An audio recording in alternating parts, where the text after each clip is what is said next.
It is officially the most chaotic and controversial moment in modern professional basketball, and the fallout is absolutely nuclear. If you thought the tension between the Indiana Fever and the Chicago Sky was already at a boiling point, what just unfolded on the hardwood has completely shattered the foundation of the entire league. We are talking about a brutal, calculated, and highly dangerous physical attack during a live broadcast that resulted in an immediate flagrant 2 ejection. But the on-court violence was just the match that lit the powder keg. What happened behind closed doors in the locker room immediately after the ejection has sparked national outrage, drawing fury from major media figures. Fox News contributor Joe Concha has officially erupted, publicly demanding that the league step in and hand down an extended suspension to send a definitive message. This was not a standard basketball play. This was an unprecedented meltdown. Chicago Sky guard Dejounte Carrington violently clotheslined Indiana Fever enforcer Sophie Cunningham, dropping her to the floor in a sickening display of unwarranted aggression. And instead of showing remorse, Carrington retreated to the locker room and launched a toxic digital warfare campaign, posting the words "white privilege" to her social media. The referees were exposed, the league protocols were tested, and now, fans and analysts alike are demanding that Carrington be suspended for the entire season. You need to drop everything and pay close attention, because we are breaking down the exact sequence of this disaster, the political firestorm it created, and why Joe Concha is leading the charge to have Carrington permanently sidelined. To fully grasp the sheer magnitude of this scandal, we have to analyze the terrifying mechanics of the play itself. The Indiana Fever and the Chicago Sky were locked in a highly anticipated, fiercely competitive matchup. The stakes were incredibly high, and the physical intensity in the building was suffocating. In the very first quarter, Sophie Cunningham, who has spent this entire season operating as the ultimate enforcer and fierce protector of the Fever roster, secured the basketball. She had a wide-open path to the basket and took off for a fast throat that could kill her, right? And the WNBA, right? The people that run that league, if you're Dejounte here and you have a foul like that, I don't want to hear about, okay, that's a flagrant 2 and you get this sort of fine. She should be suspended for the rest of the season because this isn't, as you said, Tommy, a whoops. This is intentional. This was targeting Sophie Cunningham, and I don't care if the player is white or black. It does not matter. When you do this to somebody, this is horrible for the league. Obviously, this was done because Sophie Cunningham stood up for women, saying that men shouldn't play against women in sports because there is obviously a chromosome advantage, just like you see with steroids, a chemical advantage. And I'll leave it here. Serena Williams, I saw this clip just this week. 2013, she's on David Letterman when Letterman hosted the Late Show. And she was asked, would you play Andy Murray, who was a big deal in tennis, British guy in tennis? She said, no. I wouldn't. Andy asked me to do it. I would lose 6-love. In other words, behind her was Dejounte Carrington, as Cunningham elevated into the air, completely exposed and defenseless. Carrington did not make a legitimate basketball play. Instead, she closed the gap and delivered a massive, unyielding strike directly to Cunningham's head and neck. The brutal impact knocked Cunningham entirely out of the air, violently slamming her down to the hardwood floor, just as her layup miraculously managed to fall through the net. The entire arena gasped. The standard protocols of the game immediately disintegrated. Cunningham, refusing to play the victim, popped right back up to her feet, visibly furious, and charged directly at Carrington. She aggressively shoved her opponent before teammates and officials desperately scrambled to separate the two players and prevent a full-scale brawl on national television. The referees were completely exposed in this moment, forced to confront the escalating violence head-on. They rushed to the replay monitors to review the disaster. The tape breakdown left absolutely no room for interpretation. The officiating crew explicitly noted that there was a clear windup, severe impact, and reckless follow-through on the brutal foul. They instantly upgraded the play to a flagrant 2, meaning Carrington was immediately ejected from the game. If you thought an ejection ended this organizational crisis, you are entirely wrong. The real nightmare was just beginning, moving from the physical hardwood directly into the toxic realm of social media. Just minutes after being escorted off the court by security, Carrington decided to completely bypass all professional league compliance. She pulled out her phone in the locker room and escalated the situation into a full-blown cultural war. Carrington posted the explosive words "white privilege," intentionally trying to completely shift the narrative away from her dangerous, unsportsmanlike preach, oh, white privilege, white privilege, white privilege. But DJ, if I'm not mistaken, it was you that whacked Sophie Cunningham on the head.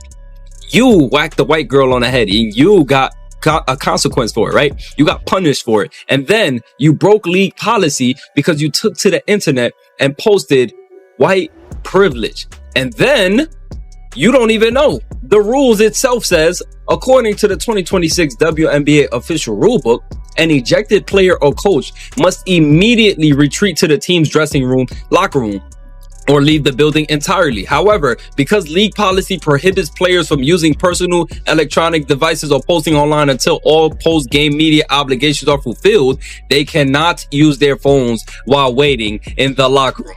And DJ Carrington, you used your phone while you was in the locker room posting white privilege.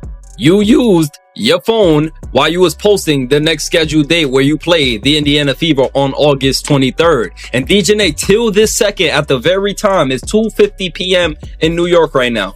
And up to this second, at the time of this recording, you have still yet to be punished yet. You have still yet to be punished. So DJ, please enlighten me. Where is the white privilege? Because if I'm not mistaken, it was Sophie forced a deeply personal and racial narrative directly into the public eye, demanding an immediate response. When confronted with this explosive post during the post-game interviews, Sophie Cunningham stood her ground and expertly controlled her side of the story. She demonstrated pure, unadulterated class while completely dismantling Carrington's desperate distraction tactic. Cunningham explicitly stated that she thought the foul was absolutely intentional.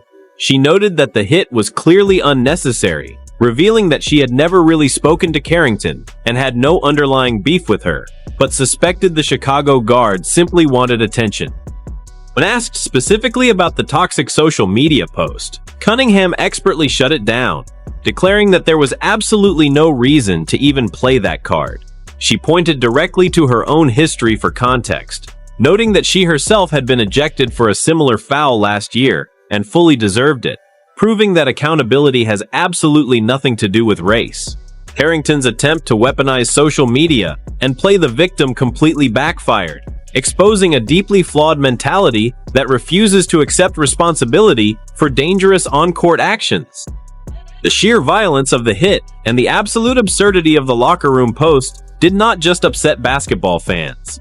It triggered a massive reaction from national media figures who are absolutely sick of this unchecked behavior. Media analyst Joe Concha officially erupted over the incident, stepping into the fray to demand absolute justice. Concha was utterly disgusted by the intentional nature of the hit and the cowardly attempt to hide behind a white privilege accusation. He publicly called for a severe penalty against DJ Carrington, making it crystal clear that a simple ejection is nowhere near enough to correct this toxic culture. Concha argued for an extended suspension to send a definitive, undeniable message to the rest of the league. You cannot commit acts of violence on the court and then attempt to manipulate the narrative using inflammatory racial rhetoric. When you have national analysts like Joe Concha demanding that a player be severely punished, you know the league is facing a monumental audit. So immediately during the game, right? During the game, DJ Carrington went to the locker room and tweeted, Maybe upgraded, I think, to a flagrant. White privileged. How in the hell is this white privilege when you assaulted a player? Sophie didn't touch you. How is this a race issue? Make it make sense. Because I am definitely confused here, guys. I mean, I am hella confused. How is this a race issue, bro? And then not only that, Sophie Cunningham speaks on the matter. So immediately after the game, y'all know the reporters wasted no time catching up with the soapster. And a lot of stuff did happen, and I did forget about the Caitlin Clark getting a technical. So Caitlin Clark is more than likely going to be suspended, bro. She's going to be suspended.